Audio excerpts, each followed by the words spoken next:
নেত্রকোনার খালিয়াজুড়ির পাঁচহাট এলাকায় ধনু নদীতে শুক্রবার বিকেলে স্পিডবোট ডুবে নারী শিশু সহ নিখোঁজ 4 জনের মধ্যে আরো 2 শিশুর মরদেহ উদ্ধার করা হয়েছে। বিস্তারিত থাকছে লুৎফুজ্জামান ফকিরের প্রতিবেদনে। নিখোঁজের 36 ঘন্টা পর 2জনের লাশ ভেসে উঠলে স্থানীয়রা উদ্ধার করে। রবিবার সকাল 9:45টার সময় পাঁচহাট গ্রামের পাশে লাশ দুটো ভাসতে দেখে স্থানীয়রা।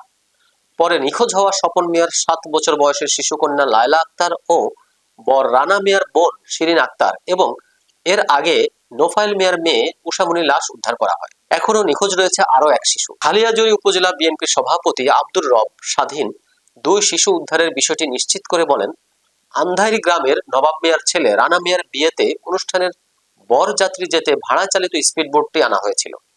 তারপর এ বোটে বরযাত্রী রওনা হওয়ার আগ মুহূর্তে কিছুক্ষণের জন্য বিয়ে বাড়ির 15 জন মিলে ঘুরতে বের হলে এই দুর্ঘটনা ঘটে।